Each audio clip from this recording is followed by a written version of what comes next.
Hello everyone, स्वागत है आप सभी का टॉपर्स वे पे। तो जैसा कि आपने पिछले 2 वीडियोस में हमारे टॉपर्स वे के स्टार फैकल्टी इंग्लिश के संजय सर और फिजिक्स के एनके सिंह सर से आपने मिला और आप लोगों ने देखा कि इनके पढ़ाने का तरीका कितना इंटरेस्टिंग है। वैसे ही अब जो हमारा नेक्स्ट सब्जेक्ट है केमिस्ट्री, तो केमिस्ट्री के लिए हम सभी का प्रयास ये था कि केमिस्ट्री के एक ऐसे टीचर हो जो कि केमिस्ट्री को सिर्फ समझाए ही नहीं, उसको बच्चों के दिमाग में सेट कर दे। और बिहार बोर्ड के जितने बच्चे होते हैं उनमें अधिकांश बच्चे जो साइंस लेते हैं उनको केमिस्ट्री से डर लगता है।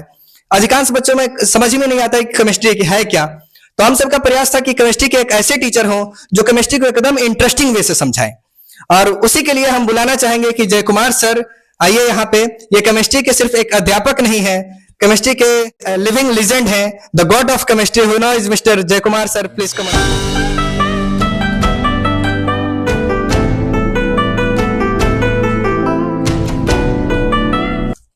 आप बताइए सर कि आप कैसे बच्चों को केमिस्ट्री पढ़ाने वाले हैं और कैसे इन्हें 100 आउट ऑफ 100 दिलाने वाले हैं केमिस्ट्री में।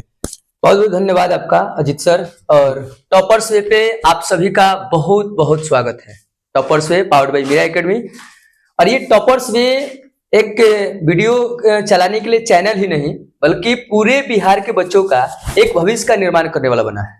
टॉपर्स वे पे अगर आप जुड़िएगा ना तो टॉपर्स वे आपका पूरा का पूरा फ्यूचर जो है सुधार करके रख देगा। और टॉपर्स वे आपका फ्यूचर यानी 12th क्लास तक ही नहीं बल्कि जब तक आप रहिएगा ना आपको हर एक तरीके से गाइडलाइन करते रहेगा। क्योंकि इसमें जुड़ने वाले जितने सारे अध्यापक है ना वो सारे के सारे अध्यापक अपने हर एक क्षेत्र में माहिर है। आप जिधर से भी चाहें कि भाई हमको इस चीज का जो है सलाह लेना आप ले सकते हैं। तो टॉपर्स वे अब हमको बताने वाले हैं कि टॉपर्स वे में इंग्लिश हुआ, फिजिक्स हुआ, अब हमारी बारी केमिस्ट्री का हुआ। केमिस्ट्री एक अच्छे तरीके से पढ़ाया जाएगा। केमिस्ट्री से बहुत सारे बच्चों को डर लगता है। बहुत सारे बच्चे को डर लगने का सबसे पहला कारण है उसका कि फॉर्मूला याद नहीं होता है, फॉर्मूला कैसे याद रखना है, न्यूमेरिकल कैसे बनाने हैं, इन सभी चीजों से बच्चों को बहुत डर लगता है। जबकि डेफिनेशन वाली चीजें तो हर कोई पढ़ा लेता है, हर कोई समझ लेता है। सबसे बड़ा ये मैटर करता है न्यूमेरिकल्स। तो न्यूमेरिकल्स आपको इतना इजी वे में दिया जाएगा ना, इतना इजी वे में दिया जाएगा कि आप हंसते खेलते बना सकते हो। केमिस्ट्री देखा जाए तो इसका उद्भव जो हुआ था मिस्र देश से हुआ था। इसका जो विकास हुआ था मिस्र देश से हुआ था।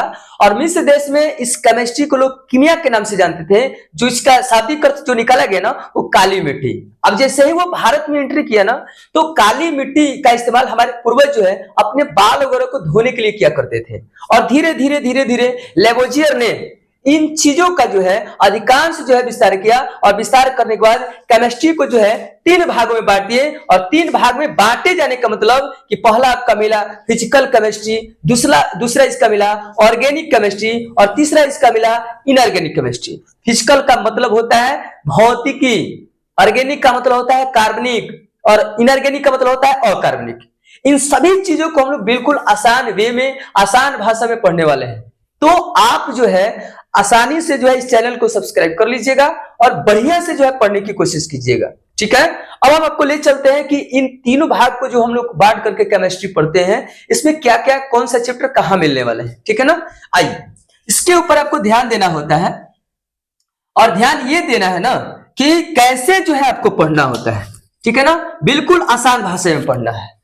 तो आपको हम यहां बताएं कि फिजिकल केमिस्ट्री जो होता है, फिजिकल जो केमिस्ट्री आते हैं इसमें भी आपका चैप्टर कितना है और कौन कौन से आते हैं और बिल्कुल आपको जो है आसान तरीके से बताया जाएगा। इसका जो पहला चैप्टर है वो आपका सॉलिड स्टेट होता है। ठीक है ना, सॉलिड स्टेट जिसको हम लोग ठोस अवस्था बोलते हैं। कौन सी अवस्था बोलते हैं? ठोस अवस्था। ठीक है ना, दूसरा जो इसका होता है, दूसरा चैप्टर जो इसका होता है ये इसका होता है सॉल्यूशन। सॉल्यूशन का मतलब होता है विलयन। ठीक है ना, सॉल्यूशन का मतलब होता है विलयन चैप्टर। तीसरा जो इसका होता है बाबू वो होता है इलेक्ट्रोकेमिस्ट्री। इलेक्ट्रोकेमिस्ट्री होता है। ठीक है, और यहां पर हम लोग जो है बहुत ही अच्छे तरीके से जानने वाले हैं। इसका जो हिंदी में नाम होता है वो होता है वैद्युत रसायन। वैद्युत रसायन होता है। चौथा जो इसका होता है रासायनिक बलगतिकी। रासायनिक बलगतिकी होता है। और रासायनिक बलगतिकी को जो है हम लोग बोलते हैं बाबू केमिकल काइनेटिक्स। क्या बोलते हैं? केमिकल काइनेटिक्स बोलते हैं, केमिकल काइनेटिक्स, ठीक है ना। बहुत बढ़िया से जो है इस सारी चीजों को याद रखना होता है, केमिकल काइनेटिक्स। पांचवा जो होता है ये पृष्ठ रसायन होता है, पृष्ठ रसायन होता है, और इसको अंग्रेजी में हम लोग बोलते हैं सरफेस केमिस्ट्री बोलते हैं, सरफेस केमिस्ट्री बोला जाता है। पहले आप फिजिकल केमिस्ट्री के बारे में जानिए, फिजिकल, ठीक है ना। तो इस फिजिकल केमिस्ट्री में 5 लेसन आते हैं, सॉलिड स्टेट ठोस अवस्था, सॉल्यूशन विलयन, उसके बाद इलेक्ट्रोकेमिस्ट्री वैद्युत रसायन, रासायनिक बलगतिकी केमिकल काइनेटिक्स होता है, और अंतिम पृष्ठ रसायन जो होता है वो आपका होता है सरफेस केमिस्ट्री होता है। इसमें जो सबसे अधिक न्यूमेरिकल आपको मिलता है ना, तो लेसन नंबर 1, 2, 3 और 4, 3-4 लेसन जो है इसमें सबसे अधिक न्यूमेरिकल मिलेगा। उसमें भी देखा जाए तो विलियन चैप्टर हुआ और आपका ये जो रासायनिक बलगतिकी हुआ, इनमें से सबसे अधिक जो है क्वेश्चन आ जाते हैं। न्यूमेरिकल बनाने के लिए ज्यादा कुछ जरूरत नहीं होता है, बशर्ते आपको जोड़ घटाव गुना भाग आ जाए तो आप अच्छे तरीके से जो है आप अच्छे से न्यूमेरिकल बना सकते हैं। आप जैसे देखिएगा कि नीट होता है, आईआईटी होता है, जेईई होता है, इसमें बहुत सारे जो है बच्चे परिभाषा वाला तो सॉल्व कर लेते हैं पर न्यूमेरिकल में जाकर के फंस जाते हैं। तो न्यूमेरिकल के साथ साथ एक आपको प्रिंसिपल तरीके से, सैद्धांतिक तरीके से जो है आपको केमिस्ट्री पढ़ाया जाएगा, ठीक है। तो ये रहा आपका फिजिकल केमिस्ट्री। अब हम चलते हैं फिजिकल केमिस्ट्री के बाद हम आपको बताएंगे इनऑर्गेनिक केमिस्ट्री। इनऑर्गेनिक केमिस्ट्री होता है, इनऑर्गेनिक केमिस्ट्री, और इनऑर्गेनिक केमिस्ट्री में जो है इसको बोला जाता है अकार्बनिक रसायन। इसमें जो आता है पहला ही चैप्टर जो आपका है वो इसमें आता है मेटलर्जी, मेटालर्जी के जो है आता है, जिसमें आप पढ़िएगा धातु कर्म, जिसमें निष्कर्षण वगैरह आपको मिल जाएगा, ठीक है ना। धातु कर्म का आता है, उसमें यह भी बोला जाएगा कि तत्वों के निष्कर्षण के सिद्धांत एवं प्रक्रम, कैसे कैसे अयस्क से जो है धातु को प्राप्त किया जाता है, ये हर चीज जो है आपको इस चैप्टर में मिलेगा, ठीक है ना। दूसरा जो इसका चैप्टर आता है वो तुरंत आ जाएगा, आवर्त सारणी हम लोग पढ़ेंगे ना, तो आवर्त सारणी में आपका मिलेगा पी ब्लॉक, और पी ब्लॉक में जो है आपको मिलेगा ना वर्ग संख्या 15 से लेकर के वर्ग संख्या 18 तक, यानी 15, 16, 17 और 18। तो चैप्टर आपका हो जाएगा पी ब्लॉक, यानी पी ब्लॉक के तत्व आते हैं, पी ब्लॉक, और इसमें से भी जो है ऑब्जेक्टिव क्वेश्चन सबसे अधिक बनाए जाते हैं। उसके बाद से जो आपका क्वेश्चन चैप्टर आता है वो आता है डी ब्लॉक। कौन आता है? D block. इसको जो है संक्रमण तत्व बोला जाता है, अंग्रेजी में इसको ट्रांजिशन एलिमेंट्स बोला जाता है, और इसमें से बहुत सारे क्वेश्चन ऑब्जेक्टिव का बनता है। पी ब्लॉक भी जो है ऑब्जेक्टिव का क्वेश्चन सबसे अधिक बनता है। तो इनऑर्गेनिक जो आपका चलता है ना, उसमें इन दोनों चैप्टर पे सबसे अधिक ध्यान दिया जाता है, ठीक है ना। उसके बाद से जो है आपका एक और चैप्टर है, उसको भी हम बता देते हैं, वो आपका होगा उप सहसंयोजन यौगिक, ठीक है ना, उप सहसंयोजन यौगिक, जिसको हम लोग कंपाउंड बोला जाता है, कंपाउंड सॉरी कोऑर्डिनेशन कंपाउंड बोला जाता है, कोऑर्डिनेशन कंपाउंड बोला जाता है, कंपाउंड बोला जाता है। हिंदी में इसको उप सहसंयोजन यौगिक बोला जाता है, उप सहसंयोजन यौगिक बोला जाता है। तो ये जो है ये आपका 4 लेसन जो है आपका इनऑर्गेनिक के तहत आता है। बच्चे यहां तक भी बहुत अच्छे से जो है काम कर लेते हैं, लेकिन जैसे ही ऑर्गेनिक आता है और जैसे आपको बॉन्डिंग बनाना होता है, तो बॉन्डिंग बनाने में बहुत सारे बच्चों को परेशानी होती है, और यही डर जो है बच्चों में चली जाती है, जिसका कारण है कि बच्चे केमिस्ट्री पढ़ना छोड़ देते हैं। लेकिन मैं आपसे ये वादा करता हूं कि ये सारी चीजें बिल्कुल आपको आसान वे में बताया जाएगा, बिल्कुल आपके लैंग्वेज में बताया जाएगा, बातों बात में आप सीख सकते हैं, इस तरीके से आपको जो है केमिस्ट्री बताया जाएगा, ठीक है ना। तो ये आपका था इनऑर्गेनिक का। अब हम चलते हैं ऑर्गेनिक केमिस्ट्री में। तो ऑर्गेनिक केमिस्ट्री में भी हम आपको बता देते हैं कि ऑर्गेनिक केमिस्ट्री में कितने आते हैं चैप्टर्स, ठीक है ना। ऑर्गेनिक केमिस्ट्री में कितने चैप्टर्स आते हैं, तो आपका सबसे पहले मिलेगा haloalkanes and haloarenes, Hindi में भी वही लिखेंगे हम, ठीक है ना।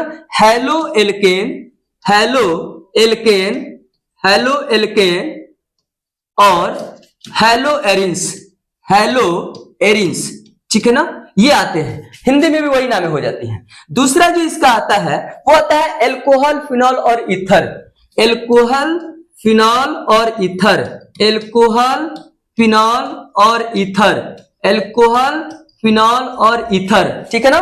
तीसरी जो आती है इनका, ये होता है आपका एल्डिहाइड कीटोन कार्बोक्सिलिक, एल्डिहाइड, फिर आता है इसका कीटोन, फिर इसका आता है कार्बोक्सिलिक, कार्बोक्सिलिक एसिड आता है। और ये जो है जैसा हम अंग्रेजी में लिख रहे हैं ना, वैसा ही इसका हिंदी भी आता है। तो एल्डिहाइड कीटोन कार्बोक्सिलिक, और इसका जो आता है चौथा, ये आपका आएगा एक चैप्टर और है इसका, एमीन आता है।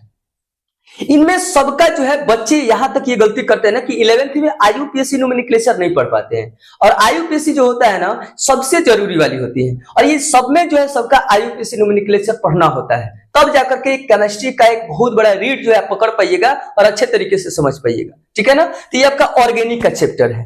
अब कुछ ऐसे चैप्टर है ना जो बायोकेमिस्ट्री में आते हैं, बायोकेमिस्ट्री मतलब उसमें बायोलॉजी भी रहेगा और केमिस्ट्री भी रहेगा, तो भी हम आपको बता देते हैं, ठीक है ना।